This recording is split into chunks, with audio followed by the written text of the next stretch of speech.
In the book of Leviticus, chapter 3, it says that all fat belongs to the Lord. So I'm going to speak that into existence. We're going to get rid of all the excess body fat. But are we too fat? Are we too fat? Yeah, are we too fat? Anyways, thank you for watching. We are live on YouTube, Twitch, Kick, and Rumble, and we're live on Instagram.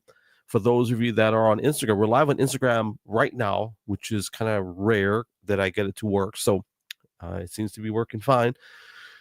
You're watching gLO Sessions live, which may turn into a podcast depending on how well this episode goes. So, and if it does, we'll be on Spotify and Apple Podcasts.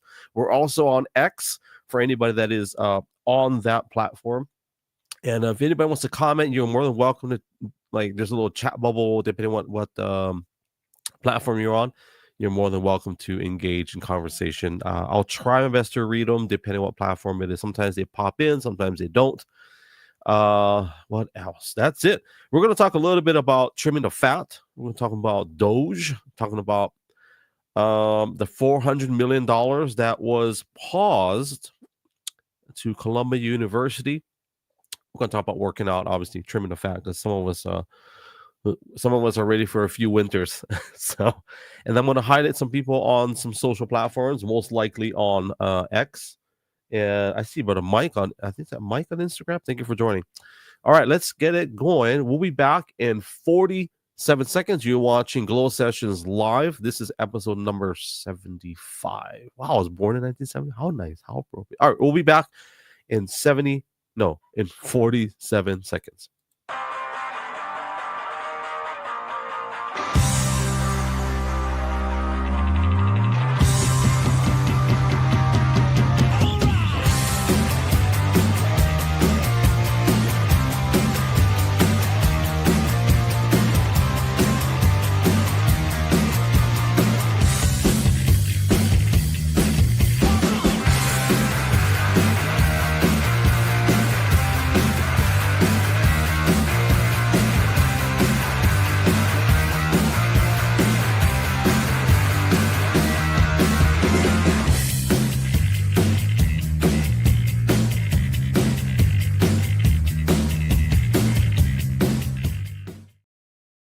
I got a new music service that I subscribe to. I was using Soundstripe, which I enjoyed. I think I may go back to that next month. So I'm kind of feeling the different music services. I don't get hit with copyrights. So YouTube, Papa Bear, I see you. Papa Bear, I'm gonna, as always, invitation's open. You let me know. I'll give you an invite. You jump up on stage. You can promote whatever you want to promote. Tell us what country. Papa Bear Alaska on Instagram. And also we got HIC in X. Thank you for joining us. And brother Mike, is that Mike? You're in Seattle. I'm going to send you an invite. Whether you like it or not, I'll send you an invite. But Seattle, you're in Seattle. How long is your layover, Papa Bear? I'm just curious. That's interesting. So for anybody that does not know Papa Bear Alaska, he is my very first podcast guest of all time here on gLO Sessions. He was gLO Sessions number 1.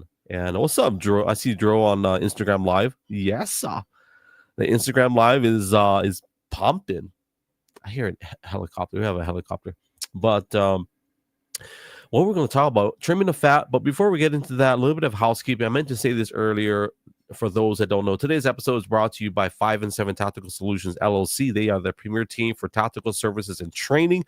If you believe in the Second Amendment and you want to get the best training, you want to learn how to handle, whether it's pistols or it could be long guns, whatever it may be, that's the guys you want to connect with. It's 5 and 7 Tactical Solutions LLC.com. Promo code is gLO808 and you get $25 off of any training services or training protection package. I think they still do that. So links are all in my bio, all that good stuff. So Papa Bear was 2 months in the Philippines, and then Drew was he's not going to hop. I think Drew's going to stay in Instagram today. So, but what was I going to say? Papa Bear says he's good. I think he's camera shy today, which is fine. But anyways, Papa Bear was my first. He was my first guest in the official podcast format, and then there was a few in between that I forgot how to save it. So if you go into my Spotify and Apple Podcasts, there's a few missing. I think I started like 12, or I forget what I started at. And so, but anyways, Papa Bear was there in the beginning. He's actually one of the guys that really led the way in live stream broadcasting. He's also a pastor. He's the founder of This Generation Ministries. Global, actually, it's global. So, but anyway, let me just pop up real quick on my Twitch. To all my Twitch family, thank you for watching. I think I have a Twitch bot. Thank you, Twitch bot. Appreciate you. Your bots' lives matter. So, are we too fat? Leviticus chapter 3, I think it's verse 17. Let me cross reference. I think it's verse 17. Let me make sure I got. Yeah, 16 and 17 says that all the fat belongs to the Lord. So, hey, let's be biblical. I don't want to desecrate the scripture, but you got to look it up if you want to cross reference. Papa Bear, he said he gets a lot of firearms training himself, and I think last year he said they had to dispatch or take out 30 plus bears just so their camp would be safe for the kids. Crazy. That's a lot of meat. A lot of what is that virus that they have? I forget which virus they have. But speaking of fat, a good friend of mine in Montana, he gave us some bear meat a few years ago. It was very good. And what he does is that he'll hunt them right after they get out of hibernation. He said he likes it that way. He says the meat is a little bit tastier and it's not as fatty, and the meat is a little bit more tender, more relaxed. I'm not sure how accurate that is. That's his, that's his interpretation, that if you will. And so yeah, working on fat. Bear isn't fat. Papa Bear is not fat, but are we too fat? Right? Leviticus chapter 3, 17 and 18 says all the fat belongs to the Lord. And we can't have this discussion without talking about the federal government, the United States, and all that. I mean, there's just so much. There's so much things that they have been looking into. I think that's the word, and investigating like what money has been going where. And I just found out today. So I won't show it just yet, but I'll talk about it. So I went into the Doge government website, and it's not Twitter, not X, it's their actual government website. And on there, they list all transactions pending not investigations, but things that they do, like audits and things like that.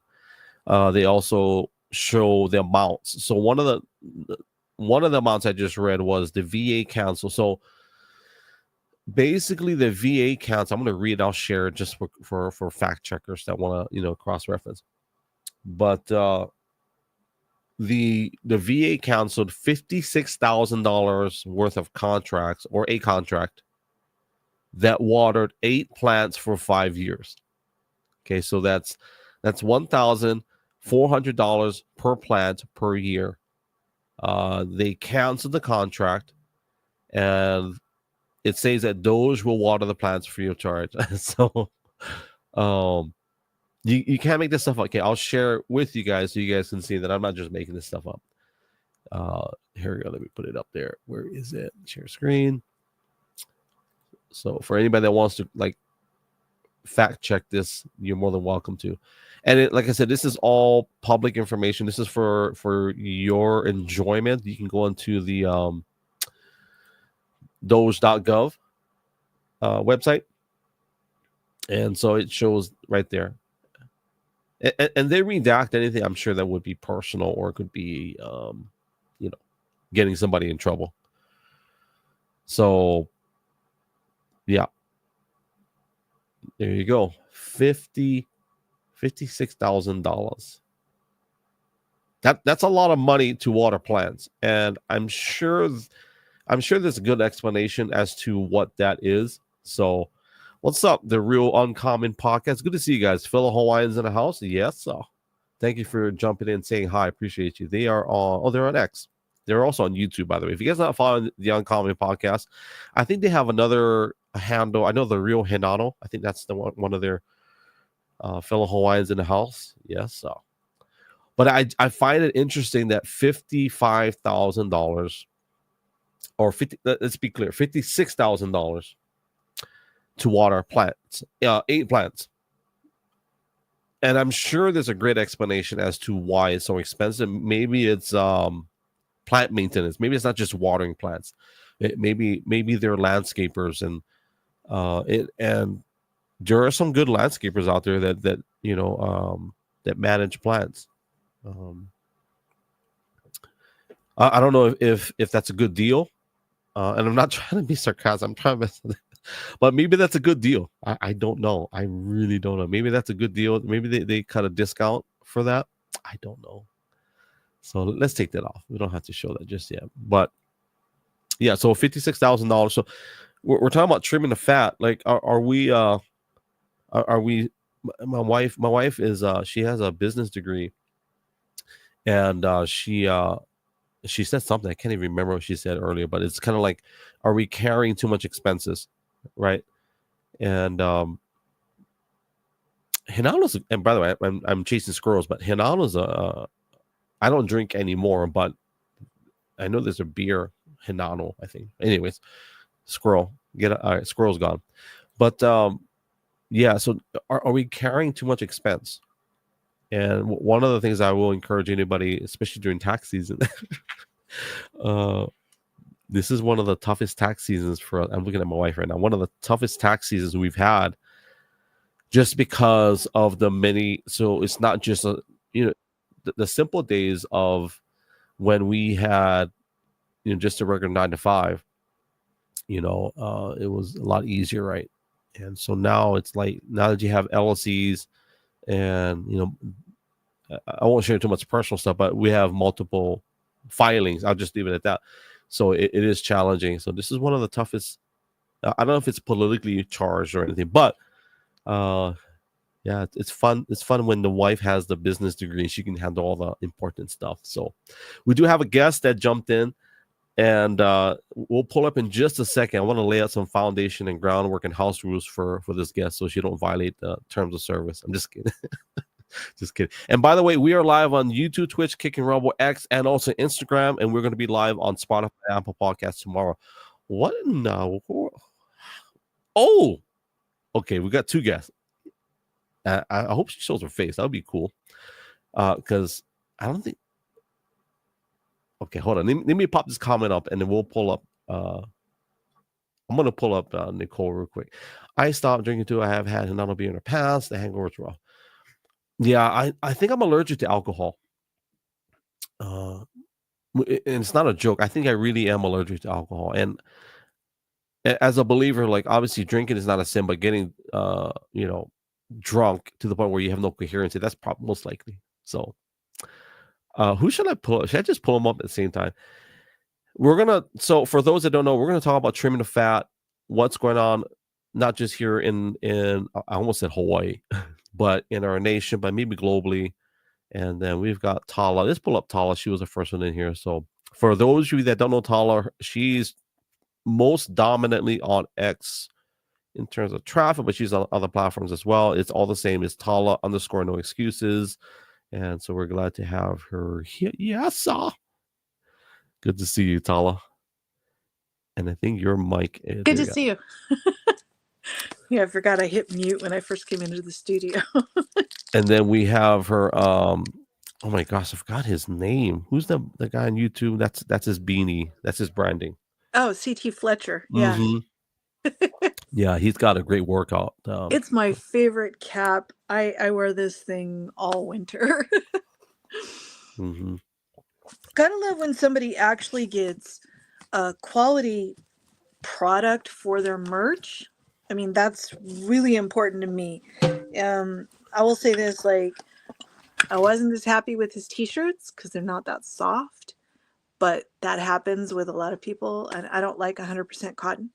So, like, as far as the cap goes, this thing is great. It's comfortable. Have you met Nicole, by the way? I A lot really of don't know. times I recognize people by their PFP, but I might not remember their name. So Nicole, when you pop up your face on camera, I'll pull you up on screen. She is a former Periscoper as well. There she is. What is she? Let's come and say hi, Nicole. Hi. Are you buying eggs? I am. I don't know. Okay, you gotta show us the prices of the eggs. They're like $10 here. Oh yeah, you're in Cali. That's right. We're neighbors. I am in California now. That's right. Can we tell them your profession? Oh, can I tell them your profession? Yes. Are you okay with? Okay. So Nikki is she's a physician. She's a surgeon, a general surgeon, and she does facial reconstructions. And I'm just kidding. She's Yes. actually a nurse practitioner, correct? Yes. Yeah. Yeah. Well, I'm a nurse practitioner in urgent care, but I'm working as a nurse here in the ER on a work assignment here. The life of traveling. Yeah. You're in Very SoCal, right? blessed. You're in SoCal, is that right? Yeah, Los Angeles. We're neighbors. Yeah, Oh, yeah. So really? Tala's. You don't remember her, Tala? I don't think we met. Yeah, I don't think we've met before. Yeah. And I'll by the way, generally recognize somebody's face if I've seen them a lot, even if I don't remember a name. But no. Yeah, I'm in San Bernardino. Oh, nice. Nice. we have another Periscoper on Instagram. It's I forget her full name. Dominique. I think it's Dominique. And good to see you, Dominique. But what were we talking about? I totally forgot before don't point your Nicole interrupted us. I forgot. But for people that don't know, like Nicole, we're on a Discord group. So we have a bunch of Periscope refugees that were on this Periscope, and also House Party, I think it's called. That they're refugees of House Party. Never heard of it. But yeah, we're on there with Joey. Joey is a common denominator. Joey is he is the Morpheus of that group. He kind of brought us all together. I think he's the one that brought us together. So Not all of us. Nobody ever invited me. well, this group, you don't trust me. You don't want to be a part of this group. I promise you. Yeah, there's a lot of Why, you got Waxman in there? no. You know what's funny? So I joined your link through the Discord, and I think I'm actually still in the VC in the Discord because I could hear somebody log on. Yeah, you probably are. I've done that before. Oh crap! Yep. You can hear me. Speaking of trimming So the fat, weird. and Nikki's carrying a lot of fat with carrying two discussions. But the Discord group is kind of like a support group. Joey's probably gonna get mad at me for saying this, but our Discord is kind of like a support group for people that need connection. I think that's the word for it. Like we need connection. Oh my goodness. Yeah. But it's good because it keeps us all because a good portion of us that we had the company, our crypto company, that's kind of how we stayed connected.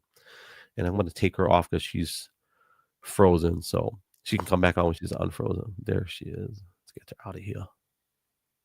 Let's kick her out. Yeah, I noticed it kept like rebooting. Well, she's in LA, so you know. Please continue scanning other items. Help is on the way. Let's take her out. She's buying groceries. What the heck? Wait, we didn't see her PIN number yet. No, yeah. I'll bring you up in a minute, Nikki. Once you're done sharing personal information on the screen. You know what's funny is I was making my notes for tonight's episode, and where is it? I have it up on screen. I'm pretty well versed on scripture just because of my my profession, but I didn't realize that there's an actual scripture about that all fat belongs to the Lord. I found that to be funny. Leviticus chapter 3, and it just says all the fat belongs to the Lord. And I know it's in different contexts, but I always found that to be funny. That is important. It is important, yeah. Let me I don't know if you jumped in when I had the Doge. Did you see the Doge where they canceled $56,000 worth of that contract. Did you see that before you jumped up on stage? No. I'll pop it up. So I know you can't see it from where you're at, but this contract is a $55,000 contract that the Department of Government Efficiency, I don't know if they can. It says the VA canceled, so I guess the VA canceled. So they paid out $56,000 for 8 years. No, I'm sorry, for 5 years to water 8 plants. This nonsense. And this is not conspiracy. This is not like This is not a political statement, or it's like this is Facts. real. This is real. Yeah, it's facts. Yeah. That's what's happening. Did you see? Did you see about them canceling the credit cards? I didn't hear that. I'm trying to remember if it was members of Congress or something, but they said, "Oh, you can't do that. You can't take their credit cards away." So they said, "Okay, here's your credit cards, and the limit is $1." It's hard to say what is essential because I don't know. But here, I'll pull up another one. I won't read every one, but some of these are you might need a big brain to go through it. But there are some really interesting ones on here, and anybody can look this up. This is all from the government website. I think some of the discrepancies people may have found when they hear the VA and contracts canceled, they immediately go to, what could be the worst case scenario. But the fact that they canceled a $56,000 contract to water 8 plants, I think that's a good thing. I think. Yeah, I think that's a good thing to cut out. Did you say to water 8 plants? They watered 8 plants for 5 years, which translates to $1,400. Eggplants. Neither one is acceptable. Let me be clear. I wonder if that guy. I don't know. Yeah, there's a lot of funny. We've always known. You know what I mean? We've always known. We've had these running jokes. We're both Gen X. We've had these running jokes forever about, $30,000 hammer or whatever. We've always known that there's scams and government waste. We just couldn't do anything about it. Well, now we are. Well, the thing is, it may not be a scam. It may not. It might be a legitimate, the plants could be like really expensive, exotic plant. Look, I'm being very positive. You got to be positive. I want that job. I mean, you really got to be positive because it's like, it could be really, because I have these plants behind me right now and I'm killing them. Can you see them? You can't really see. But they're like, they're $40. These plants are $40. I paid $40 for them, each one. No, I'm sorry. I'm exaggerating. Does it cost $8,000 for you to water them? That's the question. Look, my time. I'll have Nikki validate this, okay? Because my time is worth my hourly rate right now. If I was to give a legitimate number, my hourly rate it's about $500 an hour. That's my actual hourly rate. Okay, that's my value, right? Nikki's is probably like $275 an hour. That's how much she's banking just for, I'm just kidding. I don't know what her hourly, but so I don't know. Maybe those plants are legit. Maybe they're. I don't know. I don't this $8,000 was that? What time frame was that? So apparently, it's. See, I didn't look into it. This is just the heading. So let me see if you guys can see this. If you go to Doe's website, you can look at the. You can look at the savings. I don't know if you probably can't see it, but this shows a running total. This is like a national deficit ticker that they have as well. I can't see any of it. Yeah. But the viewers, they'll be able to see it. So this shows contracts that are available. These are all the actual contracts that they have. And it shows the dollar amounts. It also shows grants. Shows the leases that they have or had, actually, because they got. I mean, personally, I would be happy to get $8,000 in a whole year. So, Yeah, yeah. I think I don't want to make this a negative thing, but to be open about it, it's possible that it might be, it might actually be a legitimate. It just doesn't sound legitimate, because I am not that open-minded. Thank you. like there's always two sides. There's always two sides to the story, but that doesn't mean that it's a good one. But there's always a second side to the story. But 3, actually. yeah, if you want to talk about truth, yeah, of course. Right? Yeah. Are we talking about truth? Your truth, my truth, Yeah. and then the truth. 3 Yeah, sides. of course. Yeah. Yours, theirs, and the truth. Yeah. So we can't just say there's only one side, and then the other two are just, perception. Opinions. Stories. But yeah, so I think with what Doge is doing, I think it's a good thing. I'm sure they pulled the trigger, or let's say Elon. I think Elon may have pulled the trigger by saying something, and it's not in context. But I think that's all by design.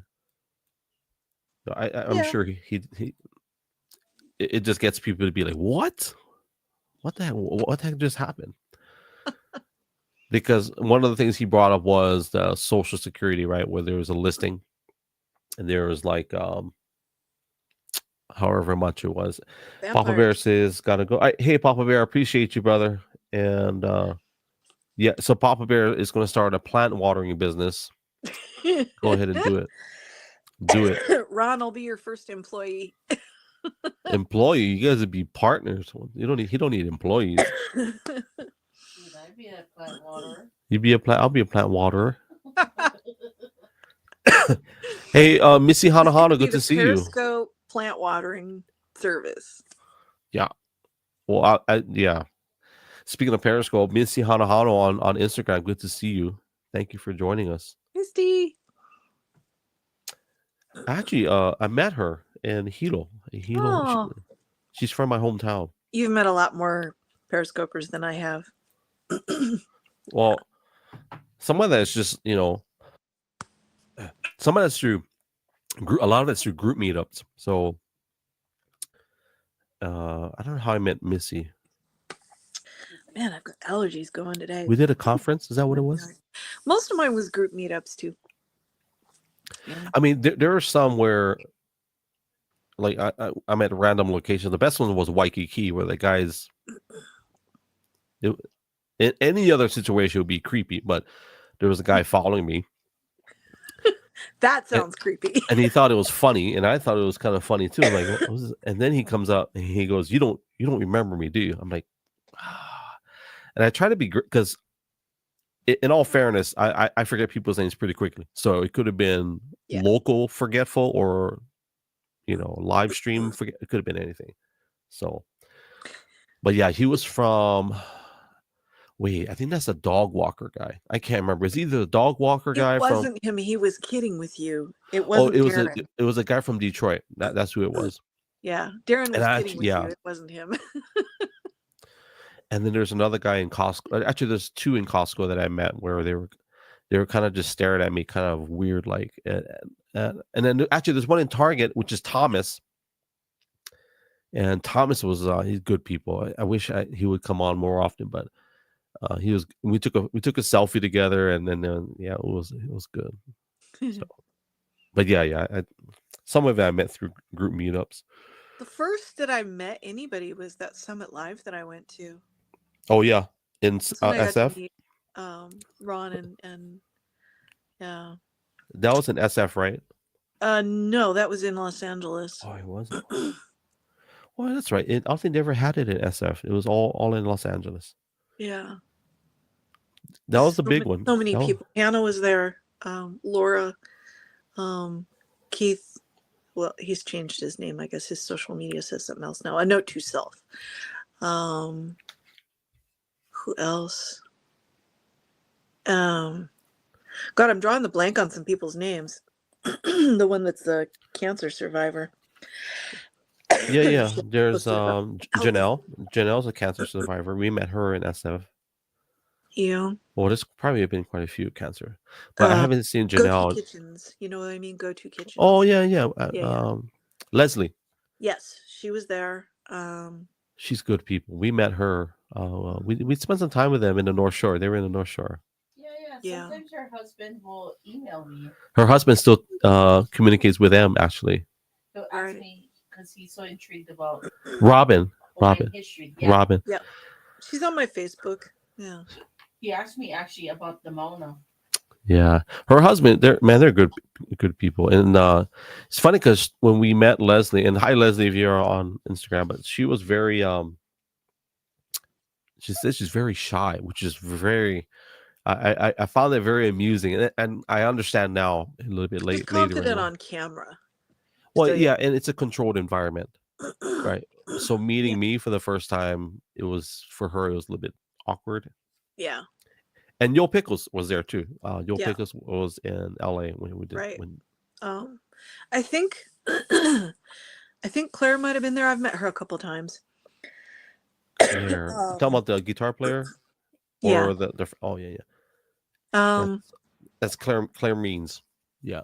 Yeah, Means. I couldn't think of her She's last tall. name. I think she's tall, like 6 feet tall. Is it Aaron that has Archon mounts, or had, or I don't know. I can't figure that out. I have no idea. But yeah, he was there. Speaking of trimming the fat, yeah, he was talk about it. I don't care. And actually his former company is they're still one of my they're my biggest sponsor. Yeah.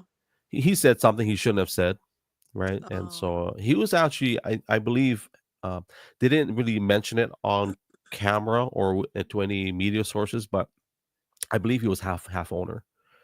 Right. So, and of course they had shareholders, I think, within the company. So they kind of basically, and I'm not speaking for him or anything, but what it looked like, they basically bought him out. Oh, okay.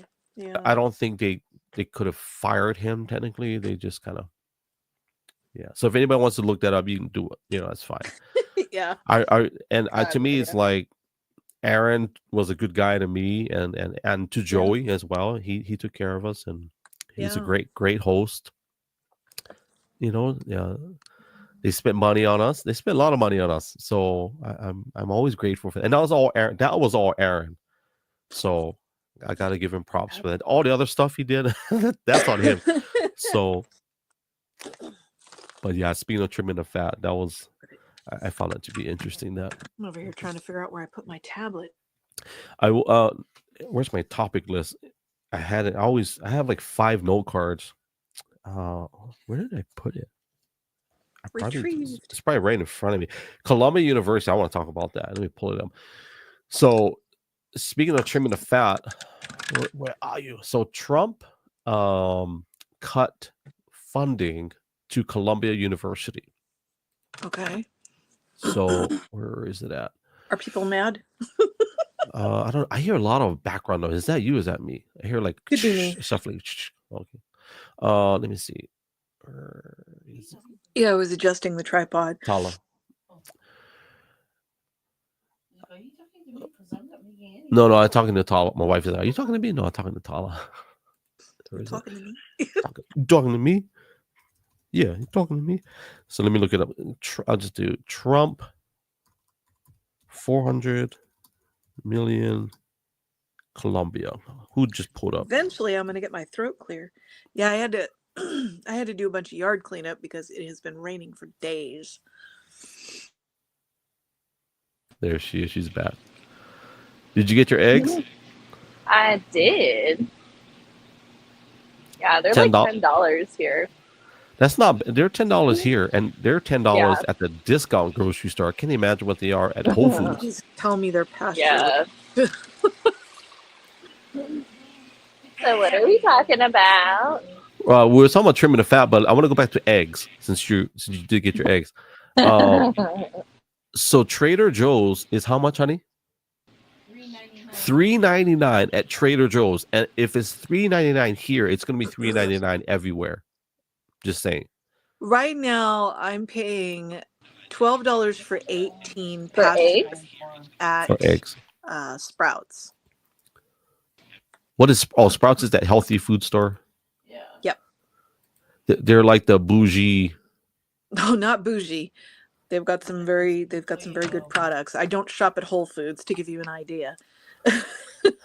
I don't know. I shopped at Sprouts and I'm like, I'm not paying no $18 a pound for previously frozen poke. I don't think so, brother. No, No, thank I don't you. buy my fish there.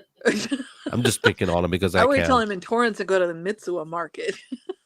Yeah.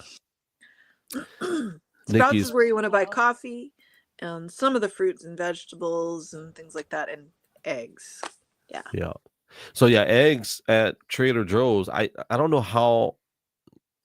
Not that I care. I am. It is a blessing to see companies not get into that price gouging practices, because I don't know if that's what they're doing. Some of them maybe are legitimately charging that, but to me, it's like if people keep buying eggs at $10, $12, that's why they're $12, right? And so I know it's hard, but I'd be like, stop buying the eggs. If you Well, when that's you my kill several million chickens, I mean, it could create a problem. yeah. Actually, before going to the Trump 400 million, because that's another. The Department of Justice is looking into that. I'm not sure if you heard of that. I'm gonna pull it up. Mm. They're looking into that. But DOJ. Look, it's the same. It's the same. Well, it's worse, but it's a similar situation to how it was with Newcastle's. I know about this because Jim grew up here locally on a pig farm in North Rialto. So people who had flocks, let's say your neighbor 5 miles down the road, some of their birds tested positive for Newcastle's. They're going to come 5 miles down the road and slaughter yours too, and they don't really care about testing. This is the problem. Hmm. And here we are. Several million, many millions of chickens down. So, yeah, of course there's no eggs. That's the problem. So this is from Forbes. I'll pull it up. The only thing with Forbes, I think sometimes they're biased with They their are. headlines.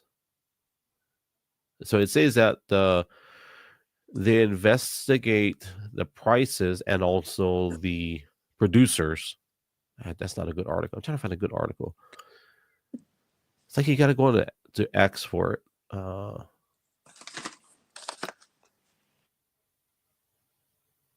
Man, they've always been investigating the chicken businesses, eggs, and that's interesting. I didn't know that. There's so much investigation into the criminal probe. Is this today? I gotta go on X. This is crazy because if Elon didn't buy Twitter, I think we'd be in a lot of trouble. Yeah, we would. Look what happened to Periscope. Yeah. We're going to go down that road again. I hear a lot of shuffle. Is that you again? What are you Yeah. eating? What the heck? Just so you know, hey, this is going on Spotify. So hey, people are like, what the heck is she eating? Oh, okay. What was I doing before I got interrupted by your shuffling? Chickens. Where's the chickens? I'll just look it up on Twitter. But so, anyways, so how many millions of chickens did they kill? I can't remember. I lost track because when I first checked, it was like 1.5 million, and we won't get past that apparently. Okay, so this is from RT.com. Let's pull this up. So this is from. Let's pull this out. Okay, stop screen. Present. Let's just share screen. Is that Russia Today? They're pretty accurate. There we go. Is that Russia? Oh, is that what that stands for? Russia Today? I didn't know that. It's one of the apps that got yanked out of the App Store, so I don't have it anymore.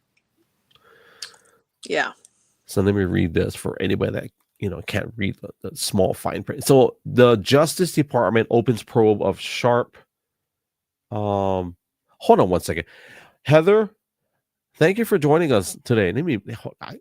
I know I cheese squirrels a lot today, but I got this real quick. Heather, thank you for joining us. I think did I meet her and George? But anyways, she's another Periscoper. I see you on Instagram. Thank you for joining us, Heather, and her. I think her husband is George. Oh my gosh, sorry if I butchered that. So yeah, okay, let's get back to. So the Justice Department, they're launching a probe in relation to the eggs. So the egg shortage, I guess it causes people to fight. Are these real videos? Let's see.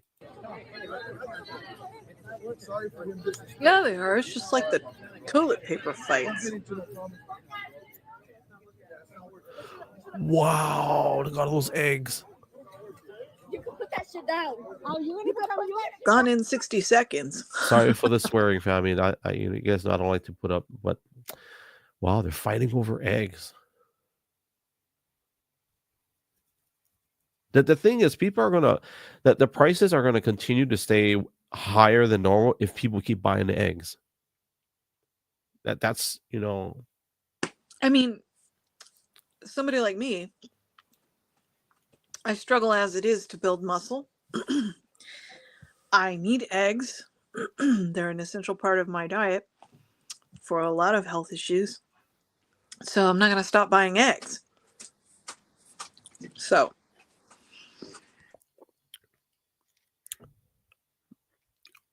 well, so I think you're in a much better market than I am.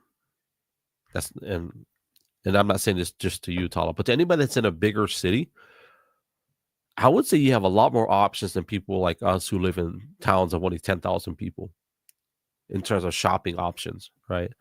absolutely.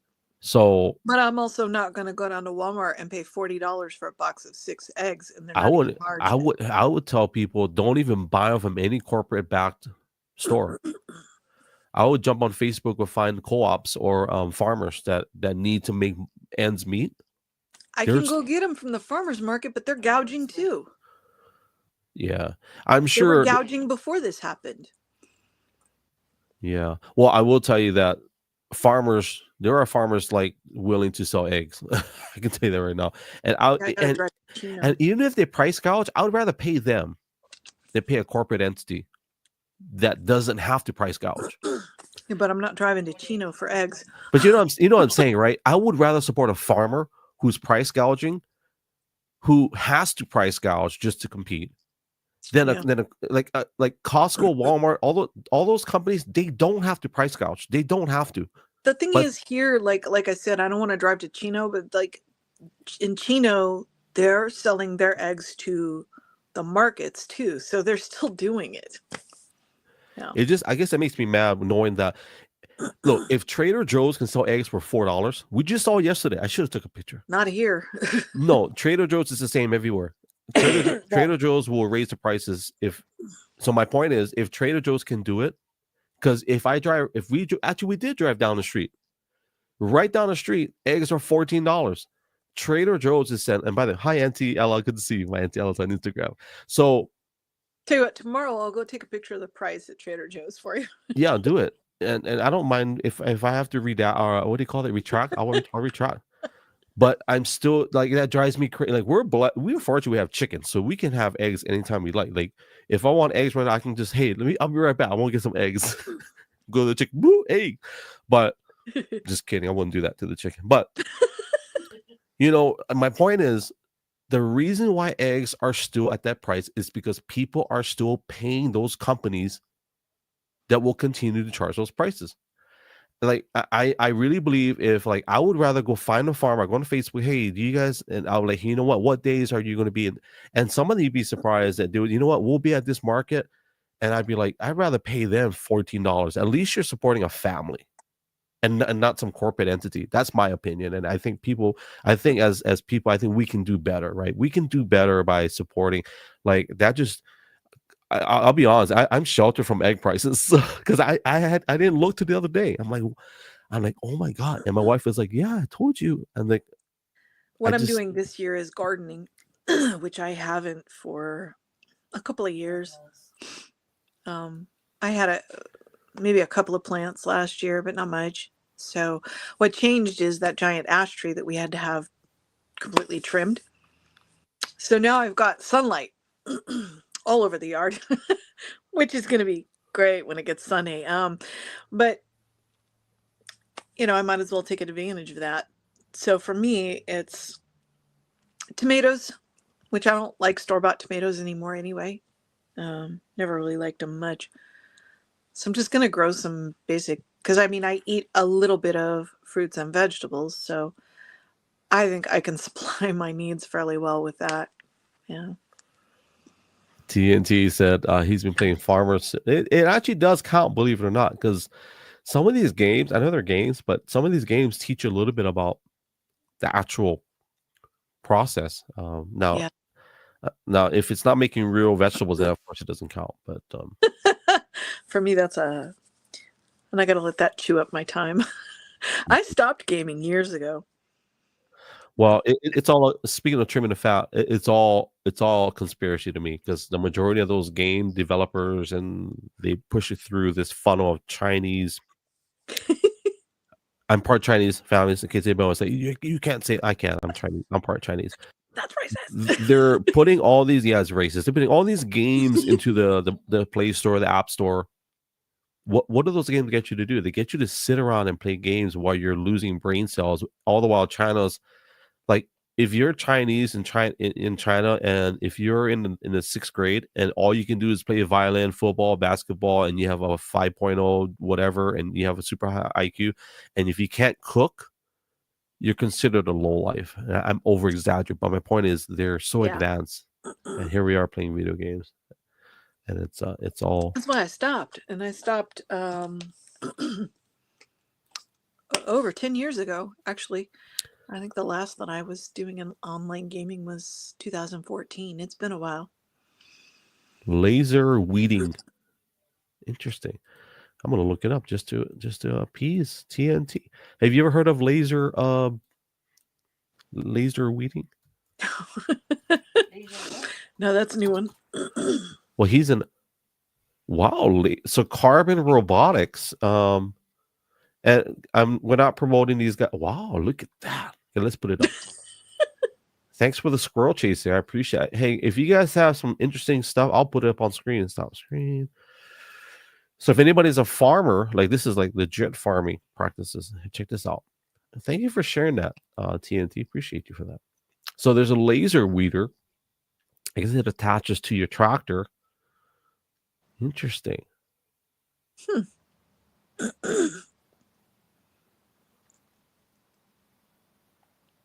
Laser weeder combines computer vision, AI, deep learning technology, robotics, lasers to identify crops versus weeds, and shoots the weeds with that's crazy with laser. Delivers a 2 times increase in speed to maximize. Interesting.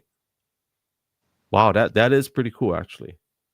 We've come a long way since Sim City. Yeah. This is Sim City right now, though, right? This is like Sim City 2025. Very interesting.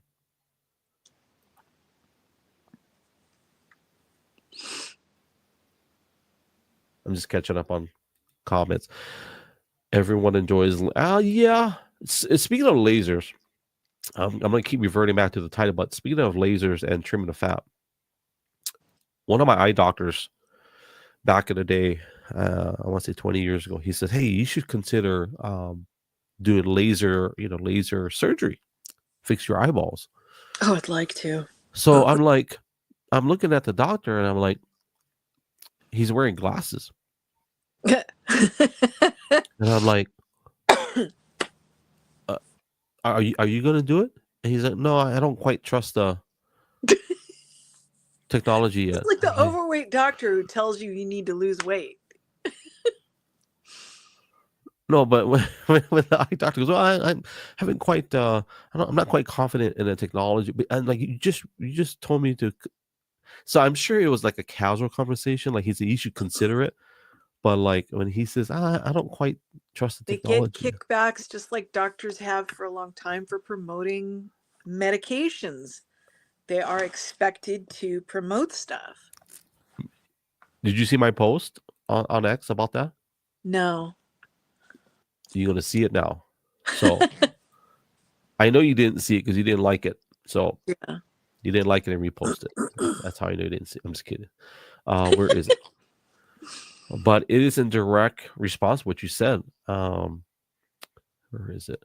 And I'm all about those topics. You know what? I don't even have a problem with, like everybody is all about this, but I personally don't have a problem with advertising medications on television. And I'll tell you why. I mean, I don't have TV anyway. I haven't had it for over 15 years. But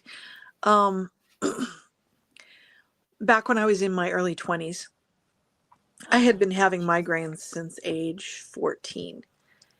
And I didn't know there was a way to treat it because my brother had had them since he was a baby. So I saw a commercial for Imitrex. What is that? What's Imitrex? Imitrex is a migraine med. It's a very common one now. So sumatriptan is the generic name. So I heard about it through that, and I went, there's a med for it. I'm like, and it said, see your doctor for a free sample. And I went, I am there, So I wouldn't have known about it. I wouldn't have asked. See, back then I didn't have health insurance. So it's not like I was seeing a doctor regularly. So that conversation would never come up. Plus I wouldn't say, hey doc, I have migraines. Is there something I can do about it? Because I was just living with them. I didn't know you could treat them. Right. So for me, that was life-changing because they can be very debilitating and repetitive. It was rough. So all of a sudden, here's this med. Now, it had been out in the UK, whatever it is now, Europe. It had been out there for a while because we're a little slower with most medications on approving them. And that one took some time. So it was pretty new here at the time. But I really couldn't afford the stuff. And here's what's weird about it. It started off when I started taking it, it was, for some weird reason, you get 9 pills in a prescription. And it was $10 a pill. So that's $90. Back then, that was a lot of money. A number of years later, I went to fill it. At some point, we didn't have insurance for some reason because, we had it and then we didn't. And I got desperate and I went in and I was like, I can scrape together $90. Now it was $180, so that's $20 a pill. I couldn't do it. Yeah. So instead of going down, the price was going up, which isn't supposed to happen with older drugs. And it took a long time before they had a generic for that. Yeah. Speaking of pill prices, so I didn't share this until that post, but so we've been to the ER. Went to the ER 3 days in a row last week. So took my son. Yeah. So I took Gideon first. Extreme abdominal pain, throwing up, everything. Then the next day I took my wife, same thing. Then my youngest daughter, exact same thing. 3 days in a row, ER. And I was looking at, I forget what led me to this, but anyways, I found, I'll just share this and I'll talk about it, but I found this really interesting. Oh, Al Green. You know Al Green from the senator from Texas? Oh, yeah. Yeah, he was very defiant. So before we talk about, so anyways, Al Green was talking about Colin. Sorry, I'm chasing. I have my Instagram right here. I see what's his name? Is that Justin? What the heck? But Justin's like, anyway, I don't think you know him. He was on Periscope for a little while, but he's huge on Instagram. He's got like a multi-million-dollar business now. He's one of the millionaires that he's probably going to get mad at me saying this, but I'm just saying, I don't know if it's true, but he's one of the guys that really exploded from social media. He was number 1 or number 2 in the world at when he was a lot younger. And now he's running a multi-million-dollar business. He can fact check me on that. I used to work with it. I used to work with him at 24 Hour Fitness, and he was. I used to train him. I trained him how to become a big bodybuilder, and now he's. I'm just kidding, Justin. But anyways, what were we talking about? So Al Green, right? He in his protest, he basically said that they're going to cut Medicaid. So I looked it up.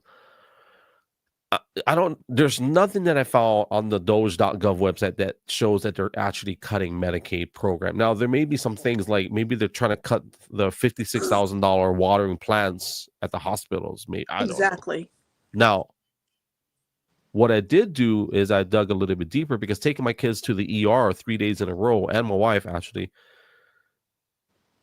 I'm so sorry, I'm changing the score. What's up, Jonah? My nephew's on. Good to see you, Jonah, out there in Hawaii. Yes. So I looked into what actually do we pay for as, if whether you pay out of pocket or insurance. You'd be surprised. I'm gonna put this up for you guys that are watching. Check this out. 10 ridiculous overpriced things that you're paying for. Of course, Grok is giving us a nice, pretty image to look at. Thank you to Grok. See all the big pharma, they're laughing, ha ha ha, all the money flying around. So here's a list. Number one, my cousin Carrie. Good to see you, Carrie. Because I got all my family coming in. Tylenol, $15 per pill if you buy it at the hospital while you're getting, whatever care. And if you're there for, so the average that they've charged, and now this list is about, I forget how old it is. It's like at least 5 years old. Okay, so the total is the average is $345 for Tylenol. The average. That's just Tylenol. We didn't talk. Dude, we got 9 more. Plastic bag is $8. So if you get a plastic bag, it'll cost you $8 at a hospital stay. Yep. Number 3, box of tissues, $8. Gloves, this one is. And my wife can verify because she used to work in the hospitals, right? One of her professors, people don't know, she was in a nursing industry. So a box of gloves, $53 for a box, and they charge you for it, even though they don't give you the box. So Yep. I don't feel bad now about stealing gloves every time I go to the hospital. Just kidding. They charge you $10 for a cup of not medicine, but for the plastic cup. They charge you for the pen, the marking pen. Yeah. The cuff for the BP, blood pressure. They charge you $20. They charge you $7 when a nurse has to hand you medicine. So if a nurse has to go from point A to point B to give you medication, it's a $7 charge. Yep. Okay. A lot of people don't know this one. Number 9. Check this out. Check this out, brothers. Check this out. Number 9. $39 they charge you to hold your baby. I'll hold the baby myself, thank you. No, it makes sense. It really does, because if they gotta carry the baby from nursery to your room, and they gotta, like, somebody has to do it. It's not free, but I find that interesting. You get a salary. Well, I mean, nurses are hourly, right? So, Yeah. number 10, sterile water IV bag, $800. Yep. So what I wrote was, I know it's obvious that we're not getting rid of Medicaid, but we definitely need reform, transparency. And I think that's one of the bills that Trump signed was a transparency bill. There's an account that I follow on Instagram. I'm pulling it up on my tablet as soon as the app updates. I'm trying to remember the name. But this guy runs a pharmacy, and I brought this up in a space recently, in fact, for somebody I was talking to. He's an honest pharmacist, and he has been revealing all these secrets about it. He doesn't overcharge people. Like, these meds are so cheap, it's ridiculous. And he goes, look, here's how much Medicare and all these things are overpaying for these meds per year, because here's the real cost and here's what they're charging for it. So he's putting it all out there so everybody can see. So I would say, I think I mentioned in a post, like, let's start from the top, right? And I get it and I'll share something that I think I shared before, but in the area of the insurance industry, But now I understand sometimes if you ever go to the ER and they say, we'll send it to your pharmacy. But if you go to, like, I used to be a member of Kaiser, and so Kaiser would always in-house, the medications. Rarely they would send me outside. So now I understand. The other thing people don't know about, so I'm gonna throw, and I'll just say it. So in Bend, Oregon, I met someone in the insurance industry, and she does audits once a year, and she had to come to town for um, an extra audit, and the audit was there's an excessive amount of billing going towards surgeons. So what she was telling me is that it's not just here, it's everywhere. But she's in town for that. The surgeons, if they want to do a job, rather than wait 6 months down the road, they can get it done quicker. So if you need surgery, let's say Jim needs a knee surgery, right? Or anybody, it can be Emily. So if they tell you, oh, it'd be 6 months down the road, there's a chance that you may not get the surgery. There's a chance you may like, I'm good, I'm fine, I'll just tough it out. And the surgeon he basically just lost money. So what the surgeons were doing here is that they're telling their patients, you know what, go to the ER tomorrow, tell them you're experiencing some serious knee pain. They have to do the MRI X-ray, and we'll do it as an emergency surgery. Yep. Or he'll say, come to the ER on Friday. I'll be working Friday. I'll be on call. So Yeah, there are certain things that this is part of it's part of what I teach with self-advocacy. If the billing normally would be 200,000, now it doubled to 500 grand just because it was done in it's an emergency situation. So this is what the lady was telling me, that they're going to clean this up. And this is actually 2 years ago, so it's kind of old news. But she was saying that that's common practice, where surgeons will refer their patients to come in to the emergency room at a certain time so they can.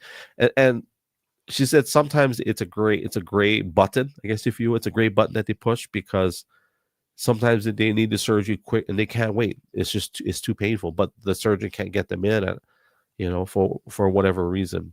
So, but that is fraud. That's insurance fraud to me. It's like you're charging them double price. Somebody's paying for it. I'll put it at that. Here it is. It's Forest Park Pharmacy, and he's in Fort Worth, Texas, and he has got all kinds of videos to tell you exactly how the industry. And here's the problem with meds: there's this middleman. I always forget what it's called, but anyway, there's this rep who's taking a cut in between the manufacturer and the pharmacy. He's all cut the middleman out. Problem solved. It's a job that was created for no reason whatsoever. So to put into perspective what Al Green, I will say Al Green, he's a great speaker. I don't like the positions he stands, but he's a great speaker. Even I was like, wow. And I believe that outside of the conspiracy theory aspect of it all, I do believe that people like him. I'm not saying him for sure. When he speaks, I believe he's honest in that, but that doesn't mean that someone is not naive or ignorant. I think he could be ignorant. Maybe he's a lot of guys. This is not political, but I think a lot of those guys are spoon-fed things. They're spoon-fed dockets or packets and talking points. Mm-hmm. Because I mean, let's be honest. Like they're not going to cut Medicare, and if they do, I'm sure there's a good reason. Like if we're paying $300 for Tylenol, $53 for a box of gloves, they need to clean that up. You know what I mean? Totally agree. Yeah. It's a disaster. All right, I'm gonna stop talking about politics and medical stuff, but trimming the fat. This is today's topic, but trimming the fat. Shout out to Dominic. Was it Schroeder? Oh my God, I'm sorry, Dominic. I forgot your last. Is it Schroeder? I think it's Schroeder. I did a podcast with him. Oh my! I just know his brother Dom. But anyways, he's been doing some serious motivational videos. He's a part of the. I'm going to brain fart on that. I'm just going to pull it up so I don't get all embarrassed by my memory. But anyways, Dominic Schroeder does. Yeah, Schroeder's his last name. He's been posting us some really amazing videos on how to stay fit, even when you're on the road, because he travels a lot too. And he met up with his wife Corey. I forget what state it was, but it led me to this, to add that to the today's topic in the area of, you know, trimming the fat. A lot of people, and one of the things I learned like in bodybuilding is that you don't get abs from working out. I mean, the abs are already there. They're just hiding. So the famous phrase is, you know, abs are built in the kitchen, right? Yeah. Not on the workout floor. You got to have a very low body fat percentage for the abs to be visible. Yeah. Yeah, and just don't eat, you know, don't eat junk foods, don't eat crappy foods. I mean, in all fairness, I mean, this has been discussed a lot recently too, with some very honest, for lack of a better word, influencers in fitness area. And it's hotly debated because some people disagree, but to have your body fat percentage that low to be shredded is not long-term sustainable. It's not that healthy. You know, you may do that for a competition, but then you got to ease up for a little while. You know, that's just people who are pro bodybuilders. But yeah, you try to stay that low on your body fat percentage long term, it can cause problems. Most of those photos that people see, those, like if it's an actual like guy flexing and you can see every striation, those are usually like 5% or less. But yeah, if you do 12, then they've done a cut, and then yeah, like what Dominic, I don't know if you know who Dominic is. I did a podcast. I would say he's walking. He can probably fact check me. I would say he's walking around 12%. You know, which is unhappy for me. Like at 12%, I'm grouchy. But there are people that, you know, they're like Joe Rogan is probably 12%. He probably gets down to like, I would say 8 to 9% whenever he's really motivated. Most fighters will get to around 10%. I'm probably off, but bodybuilders for sure before the weigh-in, yeah. Yeah, bodybuilders just, but even after they eat, they're probably still, and that's all water, right? It's not like it's and that's a whole other issue, because these people that do these really vicious cuts before the weigh-in, they're hurting themselves. I've seen documentation on that, and I think it's a practice that really should not continue. You know, fight in your own class. Just fight in the right class. Don't destroy your body over and over so that you can squeeze into that lower class. I think I'm going to say it. It's stupid. Yeah, I don't think that ever happen. It won't happen for a while, just because they don't really drug test. So guys that are, you know, guys that are in a higher class, good perfect example. So in my younger days, my ideal weight, if I did compete, would be 155. Okay, so but then there's guys that are walking around at 180, cut down to literally 155 so they can compete in a 155, but they weigh in at 155. Yeah. But then they obviously they put everything back. So when they fight, they're already at like 170. They make themselves sick trying to get down to that for weigh-in, though. I mean, a lot of people end up dropping out of a fight because of that, especially the women. Well, because I mean, that's even harder on a woman's body. I would say the ones that are not professional or not good at it, yeah, they get sick. The ones that, I mean, just put it this way, whatever weight class you see, they're not everybody. There's people like St. Pierre, the guy from Canada. There's probably Max Holloway is probably right around. He probably walks around that weight. But there are people that, you know, they're much bigger than what they're fighting at. So I mean, for some people, that lower body fat percentage is more natural for them too. I mean, Pac-Man, you know, I mean, yeah, he just always looks like that. Well, and it's a body type too, right? So he's an ectomorph. So the ectomorphs are obviously they burn. By birth, I'm ectomorph, and by chemical manipulation, I became a endomorph. So yeah, for anybody that doesn't know what so there's 3 body types, right? You got mesomorphs, which are like Arnold people that are naturally they have a natural big frame. They have small wrists, typically a 29-inch waist, small ankles, but they have bigger muscle bellies, and they don't tend to get obese. They can if they really try, but typically, like mesomorphs are like the dream genetically gifted body that anybody wishes they could have. Arnold I mean, Schwarzenegger is all of those types are also debatable as well. It's an idea, but well. I'm just talking. So the mesomorph is like we're talking about what you were given, right? So whatever God gave you, mesomorphs have a big frame. They don't have a poor mentality. Endomorph would be like people that can be taller or bigger, but they tend to have more heavy set traits. A lot of that is genetic through generation. And then the ectomorphs, a lot of Filipinos, that if he's ever seen like Manny Pacquiao, he's definitely ectomorph. He could eat a cheeseburger times 10 and he would still be his body would just like that, like burn as the long as he's calories. working out, yeah. Well, just in It general. doesn't do that. Okay, let's do this. We put This is ectomorph, what I'm saying. endomorph. There's nothing scientific behind that. We You put an just said it. ecto, endo, and a It's meso in a room in the kitchen. for 5 days, and you give them all 5 cheeseburgers. The ectomorph is not going to get fat. He's not. He's not.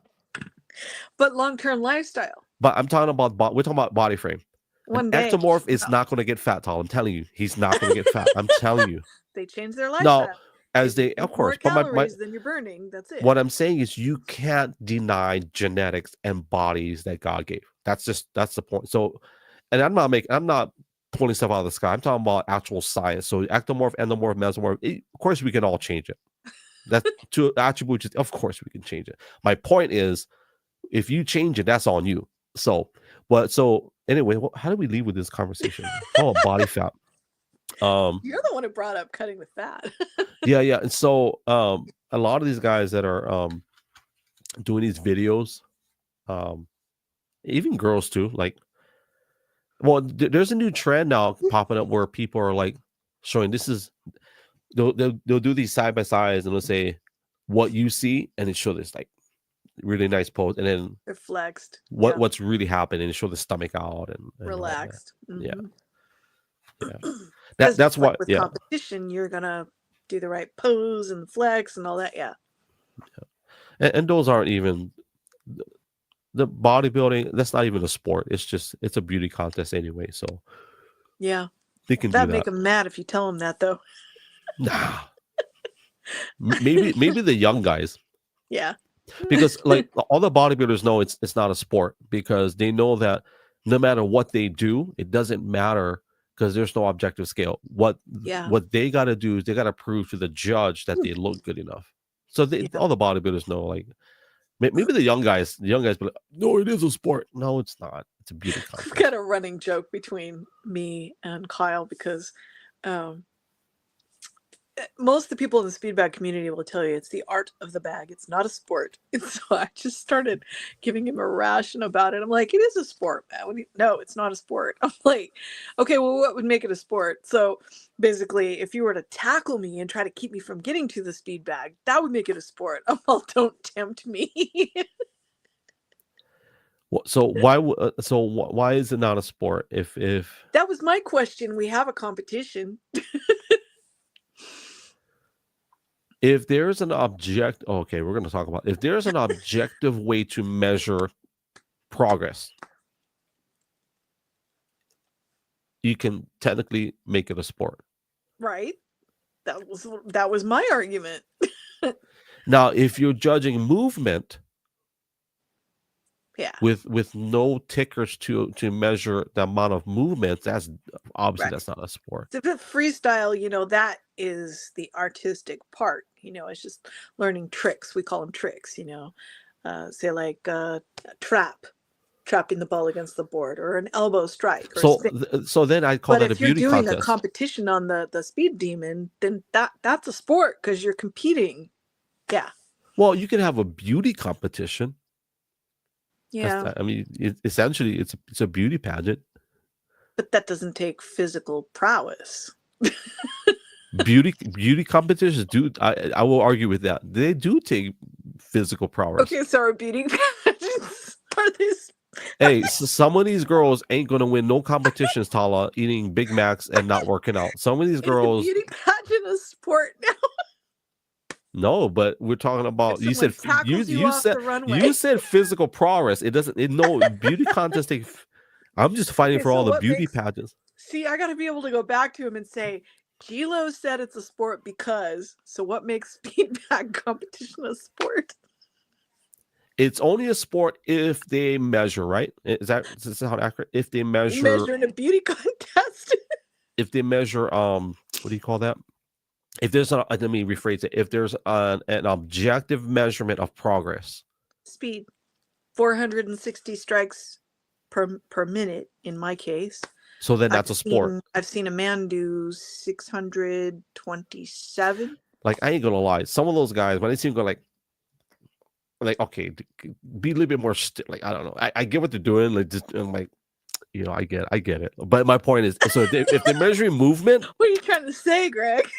some of those guys, I ain't gonna lie, like, and like, I'm not knocking people because that I know about speed bags, and I know it sucks, and I know all about shadow boxing sucks. Like, I just ain't gonna lie. So I don't know if you caught the podcast I did with David. He's a cop. He's the guy I used to train with, and we did MMA training. And one time we did my first couple of months with him. Like, I was just shadow box, and I hated it. It was just stand in front of a mirror and just shadow box. Then we did mitts and did some, Muscle memory and developing speed. it's just like I hate. You feel like you're not doing anything though, right? Oh no, I felt like I was burning something, but Okay. yeah, it's just that weird though. I'm not a how should I put it? My wife was just saying this the other day, and I'm not okay. I'm tuning my horn without tuning my horn. Like, in high school, I was really smart. Like, I don't know what my IQ was. I was just lazy. I hated doing the schoolwork. But when it came time to do the test, like, I was just bored, right? And there were times where I just there's one time I got accused of cheating because I finished the test too quick, and the teacher literally took me to the office, called my parents, everything, and I'm like, I didn't cheat. You told me about that before, yeah. And anyways, I don't know how we got to that from. So what makes speed bag a sport? The shadow boxing, I hated it because I wanted to hit something, like and so when we started doing the sparring, I loved that. And when we got in a ring, I loved that because there was a little bit of resistance to that. So, but yeah, speed bagging sport. So if they're measuring the amount of hits or time, if they're measuring time, or it's a sport. Which I have a video record of 4 minutes. A little bit slower than that. You're not going for speed on that forward roll if you're doing a long. So my next thing is to hit 5 minutes, and then I've got my number of strikes record. So that's the two things. But the guy that I mentioned who did over 600 strikes, he wasn't doing a forward roll. He was doing what we call bumping. That's a lot faster. So I'm not too far behind the guys on a forward roll. It's not, yeah. So July's coming up soon. I better start practicing again. So what are your goals when you get in front of your speed bag? Like, what is your ultimate goal? This maintains fitness for me. At my weight, I burn 600 calories an hour. It's cardio. People don't realize it. And the other thing is I had really severe problems with, well, all of my back, of course. So I don't have any back pain now, but part of it was I was having muscle spasms under the shoulder blades. I've had that for years. And then for some reason, for a couple of years there, I had really bad spasms across my middle back. And nothing was helping. I was like, I don't know what to do with this. So it got kind of frustrating because when I started working on speed bag, that would cramp up and it was really difficult. And he was like, you just got to work through it. If you got to take a break, but keep working through it. Well, what it does, because first of all, holding your arms up like this, that's a workout. Most people don't do this, just Right. holding them like that. Well, then if you're doing strikes, especially with the elbows, now you're working those muscles. It teaches the muscles to respond on demand and release when you're not using them. So you're doing the contract and release, contract and release. And muscle spasms stopped. So for me, it's maintenance. Fitness, it's part of my fitness routine. But also, that really bad flare that I had after one of the rounds of COVID, I was not recovering neurologically because I already have neurological problems. And this got pretty bad because I would just go to practice a basic strike, and either I would short circuit where my hand would just stop and I'm going, why? Or it would drop. It was that bad. So I pushed my way through that, and using the speed bag helped me recover faster. Just like they teach you, if you've got some kind of neurological damage, say you had a head injury, a lot of times they'll teach you to brush your teeth with your offhand. In my case, that'd be my left hand. It forces new neural connections. So the speed bag does that because I'm using both hands. And that was the biggest difficulty for me. Like, I could do single arm rip really fast. Okay, single arm rip really, really fast. What's the problem? Because when I do this, something is short circuiting, and it was coordinating the two hands. So I just pushed myself to keep doing that, and I actually started to recover from it a lot faster at that point once I got back into it. So it's helped me with a lot of issues. Can a boxer become an elite speed bagger? Yes, anybody could. Yeah. Can The thing is, most of them train for something different. an elite speed bagger become an elite boxer? If they trained as a boxer. See, like, okay, so It's like a trick question, by the Kyle way. at his best, 9.5 strikes per second. But that doesn't translate to the same thing as punching somebody 9.5 times in a second. It's really not the same. We joked about that before. You said, well, my head wouldn't bounce. That's the thing. So it does train the muscles. It does train your reflexes to be really fast. So you could throw a punch a lot faster, but is there any power behind it? Depends on how else you train. You know, because I'm still going to work with my weights. So yeah, there's some power behind it. I'm a firm believer that Donnie Yen, I don't know if you know who he is, he's probably a speed bagger. If you've ever heard of for people that don't know, Donnie Yen is, he did a great depiction of, I want to say it's Bruce Lee in, what was it? It's called Ip Man, IP Man, Ip Man. Yeah, man, yeah. I've seen those. I'm a firm believer that. But anyways, I was going to refer to Bruce Lee, where Bruce Lee said that boards don't fight back, and he was talking about exactly. it. Actually, although I actually have been bopped in the nose a number of times by the bag. So well, some boards do hit back, especially when you hit them wrong. But it was in reference to I forget what question. So we had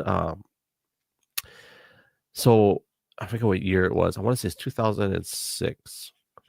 Anyways, we used to have so we had a business where we had, in this company, we had like 1,000 reps in our company, and one of the training modules we had for these guys is learning how to be not just a great manager, but to be a great leader. And so one of the things was, any manager or any leader can become a great manager. If they're a great leader, it's almost not guaranteed, but it's almost 90% that they'll be a great manager. If they're a great leader, they'll be a great manager.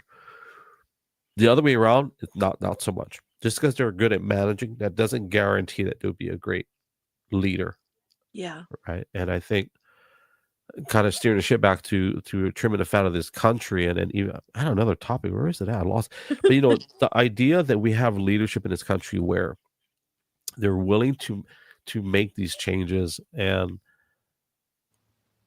I forget what I was reading with my wife last night, and people were blaming Trump for something, and I told her, blame him. Let's go ahead and blame the guy. That's why he's there. That's why he took office. He's like, I'll take, like, his first term. For, I don't know if you remember, but they were arguing. Him, Pelosi, and Schumer were in the White House. They were arguing back and forth about shutting down the government. And Trump said, "You know what? All right, fine." And Trump said, "Fine, blame me. I'll take the blame for it." Yeah. I don't know how many people have actually said that. Like, you know what? Okay, fine. If you want to blame me, I'll take the blame. You put it on me, but I am not going to let this, and this, right? He had a whole list of things that Trump said. I'm not going to let this, and Well, this he happen. also knows that no matter what he does, they're going to blame him anyway. Well, it was one of those conversations where it was kind of like a stalemate, right? Like, if you don't give us, it's gonna be on you. That's what Schumer was basically saying. And Trump said, you know what? Fine. You want me to take the blame? I'll take it. Yeah. And after he said that, like, what else can you say? It's like, yeah, blame the guy. That's what I'll say. Blame, and I said 2 days ago now. So I made a video. I don't know if you've seen it, where I said, I don't know why I made this video. I was live. That's what happened. And I said, can you imagine if our leadership, they say, you know what? I am sorry for the way I treated you. I'm sorry for what I said about you. I may not like you. I don't agree with your policies, but I should not have said those things about you. And I'm sorry for hurting you. If I offended you, or even your staff or your family, I'm sorry. Moving forward, look, I just want what's best for this country. And moving forward, I'm not gonna name call. I'm not gonna, defamation of character. I just want to make this country better. And I'm sorry for the way I treated you. Yeah. Can you imagine if, let's start with Trump. Can you imagine Trump actually decides to do that? You know what? I'm sorry. I shouldn't have said those things. They're just really nasty things. Can you imagine how crazy this country? I look forward to that day where any leader, the only one that did something remotely close to that was Nicole Shanahan, where she actually apologized. Do you know who she is? I know I've heard the name. I'm trying to remember who it is. She's a good person to know because she represents your home state. Mm. She was Bobby Kennedy's VP running mate. Okay.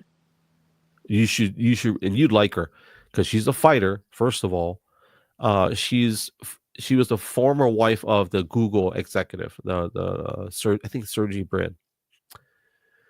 But If she's got an X account, I may even be following her. But again, like, remembering people's names is not exactly my she's forte. super. I'm telling you, she's a fighter. So I'm sure you would know who she is. She's a fighter, and she's all about health. She's all about health, healthy foods. She works out, and she has a podcast. Yeah. But when she, I think she was caught up on stage. I think Trump pulled her up and recognized her. And she said, I want to apologize to you, the American people, on behalf of myself and any leaders, for the way that we carried ourselves. And I said, wow, she actually went there. She actually said, I am sorry for the way that we've been carrying her, the way and how we've allowed this country to get to where it is today. She took responsibility. I'll go find a clip and I'll repost it. But she took responsibility, took it upon herself, and said, I am sorry for the way that we've been running this country. Yeah. I've never heard of a leader into her. And I think we want to talk about trimming the fat. The problem with that statement, though, well, what I said earlier, is I think there's a lot of people that are just straight up evil. So I don't think anybody's gonna. I don't think some of those evil people are gonna say, you know what, I'm sorry for being an evil person. Like, I don't know. Also, the other problem is it's just like this whole concept of pardoning someone. The second somebody gets a pardon, they say that's an admission of guilt. God, does anything make you people happy? Well, here's what I'll say is like, how many times have I apologized to my wife? And even she just apologized to me today, and I'm not gonna share personal family stuff, but there are times when you have to say sorry, knowing that even though you may not have been wrong and you may have been justified. I do that a lot to my kids, to my spouse. I'll say, I'm so sorry for the way I reacted, Hmm. but my heart is I want the best for this family. Can you imagine? I would love for any leader to say, you know, I'm sorry. I'm not the best person for this job, but I've been elected to do it. And I'm gonna do the best that I can. I'm gonna stop the name calling. I'm gonna stop being negative about you and your party. You know, I don't like you, right? But I'm gonna stop because I just want to get to work and I Well, want to that's a do it big well. part of the issue, yeah, because I mean, he is a bull in a china shop. He just is. That's his nature. No, we're talking about Trump now. Yeah. Yeah, yeah, And yeah. for me, I mean, I'm okay with that. I can deal with that because I'm kind of that way myself. So I just accept that about him. I mean, the comment that my brother made during his first term, I had to agree with. He goes, he needs to stay off Twitter. I'm all, yeah, he probably should. you know, like him or not, voted for him or not, yeah, there were some issues with that. My feeling is that area has improved. Obviously, people who don't support him don't feel that way about it, but I have seen a change in the way that, and I know he's got help with it. That's the thing, in the way that he posts stuff. People may not like what he's posting, but at least he's saying it a better way than what I have seen him do in the past, for the most part. Yeah. Now, when he got shot, everything changed for him. Yeah. He's the first president, I think, his first term, he said that we need to stand up for the Christians. That's the first thing he said. And then the other one was when he says, I believe that God saved me. And of course, any political what do you call it? Opponents can say, "Oh, he's just saying that so he can get that." Whether he is or isn't, the fact that he says it, there's no other politician or government official in my lifetime that has said that gave God the glory. I've never, Yeah. not like even the quote unquote Christian politics, I've never seen them give God glory. Now, of course, Trump says other things that are pretty off the wall, but the Yeah, he's fact not that very filtered. he did change a lot after he got shot, I will give him that. Yeah. I tell you I what's mean, I cool. would too. He shouldn't be. He shouldn't be here. He really shouldn't. It was Yeah. very strange for me. Like, I've been to I've been to 2 rallies.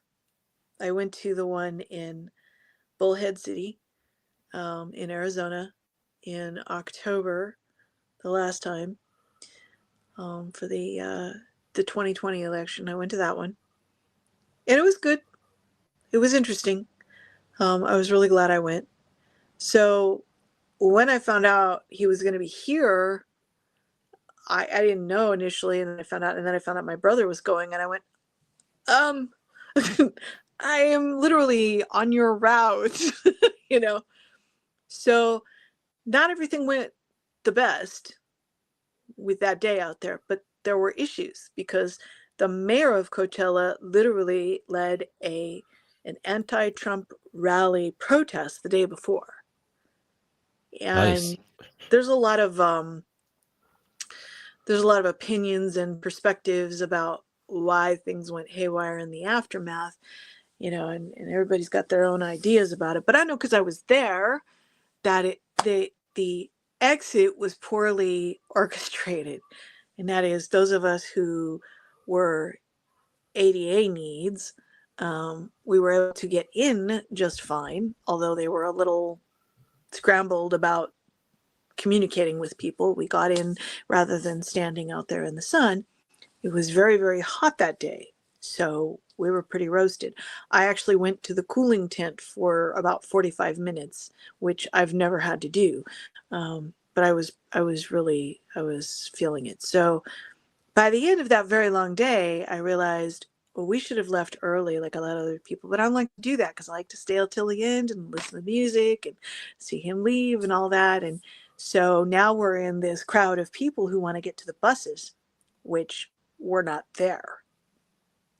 So something disconnected in their whole process. And when buses started showing up, they were not picking up those of us who had ADA needs. And all three of us did. And here's my brother who's diabetic and hasn't eaten in too long, and he can't get any food, and he's crashing. And the weirdest thing happened, like I'm usually the one with the most needs in the group. Suddenly I was the most competent. So I had two people with blood sugar issues, both of them with no more food left to eat. And I'm like, I got to get you out of here. It was at the point where he was sitting down at the side of the road, not able to just stay on his feet. So I finally had to take charge of that. And I went straight to one of the local sheriffs that was there waiting and guarding. And I said, here's my situation, explained it. And I said, do you have any kind of energy bar that's got protein? And he goes, first he digs through his pocket and he goes, I got a mint. I'm all, bless you, but that's really not going to help. So I managed to come up with from two different officers. And that one, he went and found something and he came back and stuck his arm up and he goes, did somebody need food? And I went, me, so I got my brother fueled up to where he could walk a little ways. And we had to stop and ask another officer along the way because we had to literally walk outside the barricade to get an Uber to get back to our car. So it all fell apart. And I feel like a lot of that had to be related to the fact that they were protesting and people were not locally wanting to cooperate. It's like, if you disagree with what this person is doing, fine, voice what you're doing, but don't put people at risk. That was literally my situation. I haven't talked about it openly. I haven't said very much about it because I don't want people to be like, look what Trump did. He wasn't in charge of that. He doesn't organize the buses. He To be has fair, people to do that. To be fair, I think it may. Let's just play this scenario. Okay, first of all, it's fair to say that there's evil people Yeah. still on planet Earth. Yes. So I would say it's fair to say that whoever organized it, maybe they did plan it well. But it's not just about logistics at this point. It's about people that have evil intentions, evil agendas that may have impeded the progress of moving of people for a specific purpose to cause chaos. And maybe it didn't quite work out because maybe my friend Dave, who I did a podcast with, and even Pep Tablata, who is a retired Force Recon Marine, he says there's thousands of things that go on throughout a day that most people don't know about when it comes to threats to Americans, to the president. Like literally thousands, and not all of them are legit, but they still have to filter through them. So I can imagine, like, they got a perfect exit plan for all the people, and here's a bunch of people like, wait, what's going on? And in the shadows, there's someone pulling strings. Let's make this hard for them so they give us an opportunity. And maybe they didn't plan to assassinate him when you were there, but maybe they were taking notes. It's kind of like, if you go to scout a location, go ahead and cause a little bit of disruption. Let's see how they react, right? Let's see how and this was after the assassination attempt, so we were already kind of on edge. So imagine now they're testing to see the response of Secret Service, they're testing the response of local authorities. Okay, if we block this, let's see where, and they see them moving, they time it, right? Now we're doing a sport, right? Let's time it. Let's clock them, right? Response time is 2 minutes. Okay, next location, let's test it again, right? How did that happen? How did I do that? And the only reason that I went, because after that attempt, I was actually, I'm not afraid of much, but I was literally scared, rightly so, because someone died. Okay, he didn't die, but someone died behind him. Let's not forget about that. A lot of people seem to have forgotten. Someone died.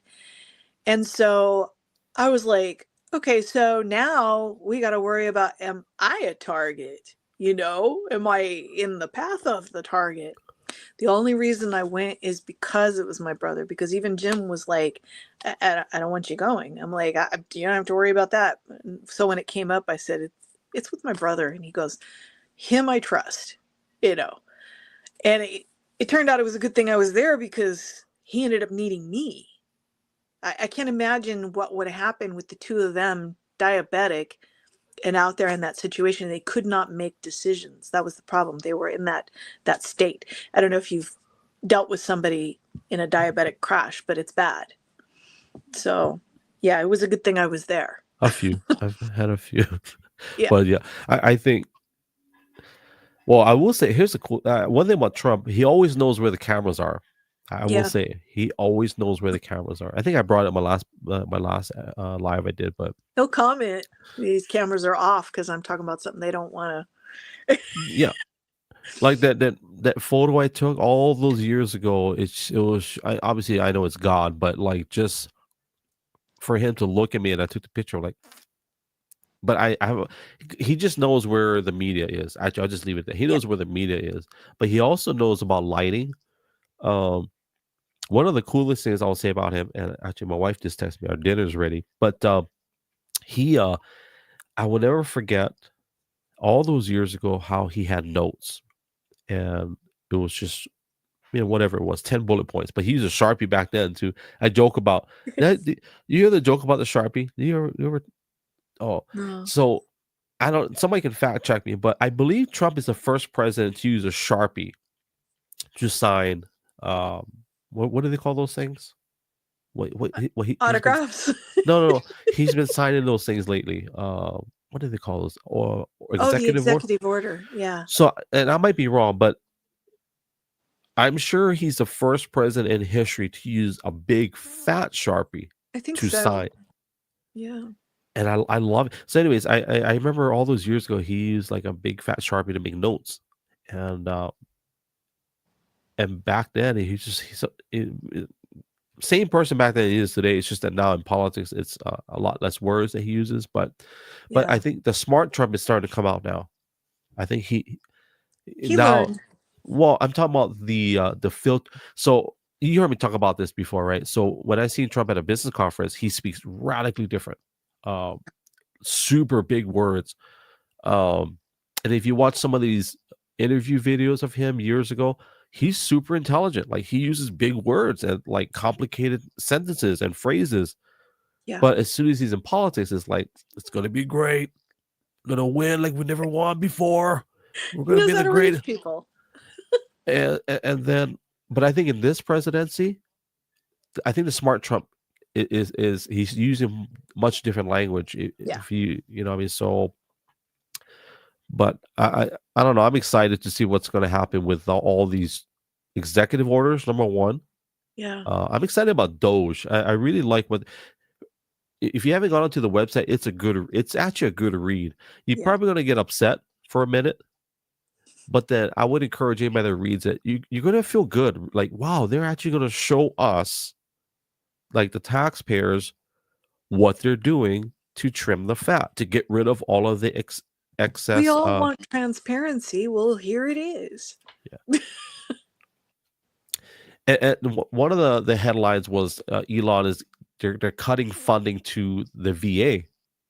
So that's why I found that, Yeah. because of course And I it's cutting. saw that on my Instagram, the $56,000 for the plants. But yeah, that's the thing. They're cutting administrative stuff that's not doing what it should be doing. So I'm gonna call him out again. I called him out in my first round. I'm not calling him out because I don't like I actually like him.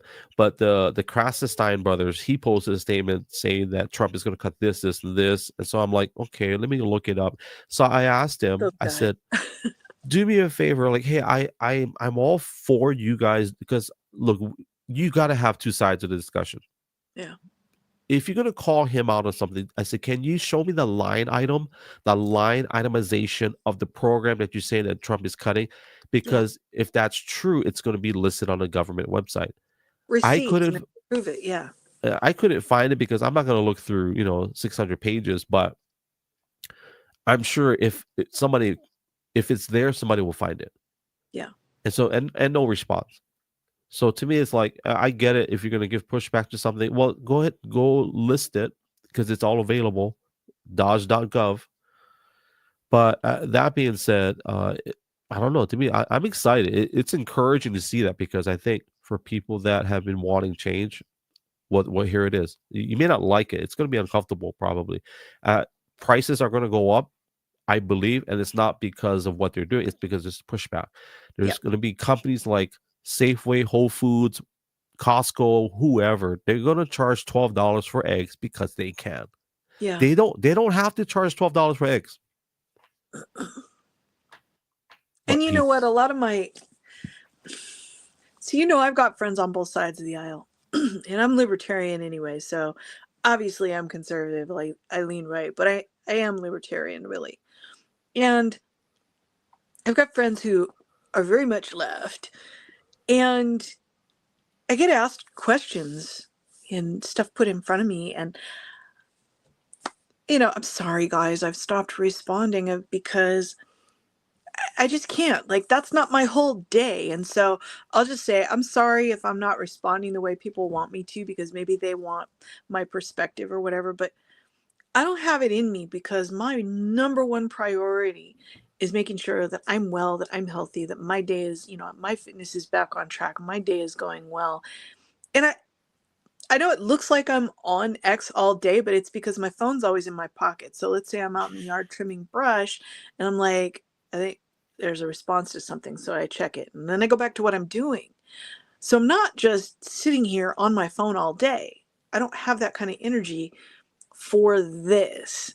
And when it comes to what's going on with the administration and all of these things, I'm not going to respond to those questions anymore, because I too am just watching.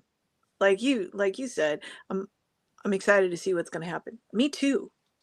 And at some point, the people who are like, is this what you voted for? What do you think of this? What do you think of that? Look what this person's doing. All of that negative bit. I can't, you know what I mean? I can't hear that all day. I can't read that all day. Ain't nobody got time for that. No, right. And so it's like, okay, I'll look at the message and go, you're upset. What else is new? It's like, okay, you're upset. I'm not. Can we get on with our day? That and that's the cut and dry. That's the savage, not average. That's just who I am, and you got to expect that from me. Where it's like, okay, I voted for what I voted for, and I'm gonna watch and see what happens, and we're all gonna see what happens, and so get over it. Because I just spent 4 years with people telling me to get over it. So here we are. Yeah. Yep. Tala, thank you for your time. I'm gonna Absolutely. eat my steak. What's your upcoming space? You guys have an upcoming space? You know what? Writer's Therapy Family has switched from weekly to episodic, and we are not doing every single week. So it's just whenever he has time to get around to it. Feel Good Friday has kind of been that way as well, because I'm busy, she's busy, she's been dealing with a lot of health issues. So I intend, when I get a minute to do so, to do a space myself on advocating for yourself in medical situations, because I've run into that some recently myself, and I think people would benefit. So there's that. Also this year, I am going to be starting solo podcast myself. So I do have a Spotify account. Do it. Yeah. And my Substack, of course, is already active. That's where my blog is. I have both free and paid subscriber content there. So you don't have to pay, but thank you to those who are subscribing. Yeah.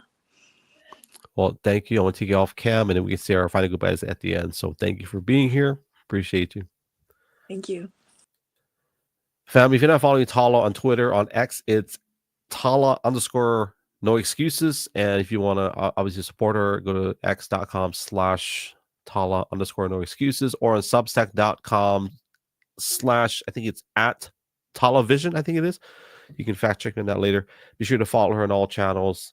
And I think that's pretty much it. Our merch is up, and we appreciate you guys. Our merch at therealglo.com. Click on merchandise. I appreciate you. Also, today's sponsor is 5 and 7 Tactical Solutions. For those of you that want the premier team for tactical services and training, use my promo code gLO808. You get $25 off of any training services or protection packages. So if you're a VIP, you need like military grade security, they do that as well. They offer guard card services in the state of Hawaii and also in Arizona.